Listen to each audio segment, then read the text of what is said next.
Namaku adalah Rianti. Aku berprofesi sebagai guru di sekolah swasta. Usiaku kini 35 tahun, aku sudah menikah dan mempunyai anak satu. Suamiku bernama Hasan, usianya kini 36 tahun. Mas Hasan berprofesi sebagai pilot di salah satu maskapai. Anakku bernama Bagus, usianya 12 tahun. Dia tinggal bersama neneknya di kampung. Soal materi kehidupan kami serba kecukupan. Akan tetapi aku merasa kehidupan ini sangat membosankan. Aku selalu merasa kesepian. Mas Hasan jarang sekali pulang. Dia selalu sibuk dengan kerjaannya. Ingin sekali aku bermesraan seperti dulu, tapi Mas Hasan selalu menghindar dengan alasan lelah. Sampai suatu ketika aku tak sengaja melihat Mas Hasan bersama wanita lain. Wanita itu sepertinya mempunyai kedekatan lebih dengan Mas Hasan. Tapi aku tak bisa langsung berpikiran buruk, aku takut salah. Sesampainya di rumah, aku bertanya pada Mas Hasan. Mas Hasan menjawab wanita itu bernama Indi, seorang pramugari. Dia adik dari temannya Mas Hasan yang di kampung. Dia menitipkan supaya Mas Hasan menjaga Indi. Aku pun mencoba percaya dengannya. Hariku pun berjalan seperti biasa, aku tetap mengajar. Dan Mas Hasan dengan pekerjaannya. Aku mendapatkan teguran dari kepala sekolah. Ada seorang anak didikku yang bermasalah. Kepala sekolah mewanti-wanti agar kelulusan tahun ini harus 100%, agar sekolah tetap mendapat predikat baik. Sebagai wali kelas, aku berusaha melakukan yang terbaik. Aku memanggil siswaku bernama Aldi dan mencoba menanyakan apa yang terjadi, kenapa nilainya turun terus. Dia gagal dalam latihan ujian sebanyak 2 kali. Ternyata Aldi sedang mempunyai masalah keluarga. Orang tua Aldi berpisah. Aldi merasa terpukul atas hal ini. Aldi bahkan memilih tinggal sendiri. Aku berusaha membangun mentalnya dan memberikan waktu ekstra untuk memberikan les privat sepulang sekolah. Ujian tinggal 4 bulan lagi, aku harus lebih fokus ke Aldi. Aku dan Aldi kini sangat dekat. Di sela waktu les, sudah mulai membuka diri.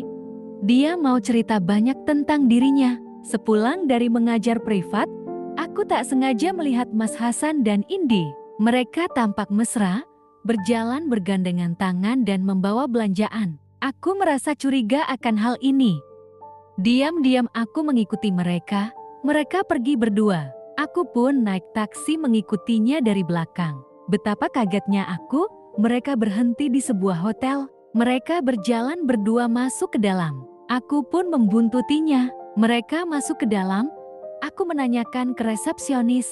Ternyata Mas Hasan menginap di situ dari kemarin. Aku begitu kaget. Aku berlari keluar hotel dan pulang naik taksi. Di dalam taksi aku menangis. Aku tak menyangka Mas Hasan begitu tega kepadaku. Aku pun sampai rumah dan menangis di kamar. Aku begitu kecewa sama Mas Hasan.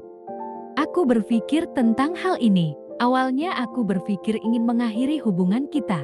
Tapi aku tahu pasti anakku akan kena dampaknya. Aku takut dia seperti Aldi. Akhirnya demi anakku aku berusaha bertahan. Aku sebenarnya sudah ada kecurigaan ke Mas Hasan. Sudah 6 bulan lebih. Dia tidak memberikan nafkah batin. Tapi aku hanya berpikir positif selama ini. Tapi ternyata seperti ini. Aku tetap menjalani hidupku. Walaupun aku sedikit kacau pikiranku. Temanku Siska menanyakan kondisiku. Aku pun cerita semua. Siska pun bilang, sebenarnya sudah lama ditahu hal ini. Bahkan gak hanya Indi, Mas Hasan juga pernah menjalin hubungan dengan beberapa wanita. Siska berpesan agar aku tak larut dalam kesedihan.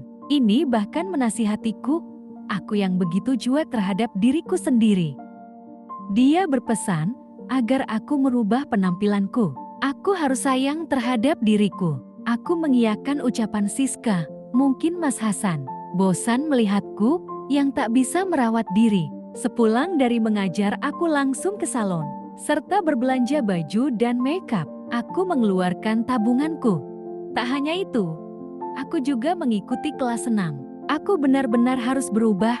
Aku yang awalnya pulang mengajar, aku langsung bersih-bersih rumah dan memasak. Sekarang aku hanya sibuk merawat diri dan istirahat. Mas Hasan pun pulang dan kaget melihat perubahanku.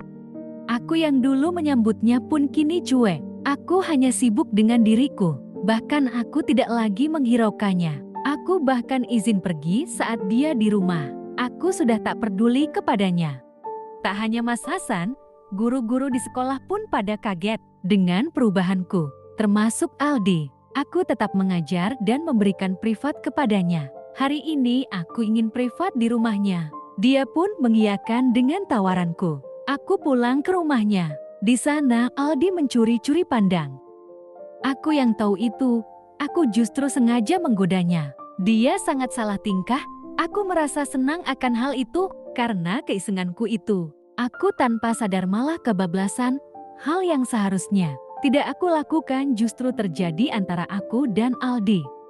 Mungkin karena terlalu lama tidak mendapatkannya dari Mas Hasan. Jujur aku menyesal, tapi aku juga menikmatinya. Hal itu terjadi berulang kali tiap les privat. Tak hanya itu, aku juga menjalin hubungan dengan Bapak Kepala Sekolah. Dia bahkan membelikanku mobil. Mas Hasan yang dulunya cuek pun sekarang berubah. Dia lebih perhatian kepadaku. Tapi sayangnya, aku sudah tak butuh itu. Aku bahkan sekarang yang menolaknya. Aku masih sakit hati dengan sikapnya kepadaku. Aku menikmati dengan apa yang ada saat ini. Aku merasa hidupku berwarna. Inilah perjalanan hidupku. Apapun yang terjadi nanti aku tetap akan menerima konsekuensinya.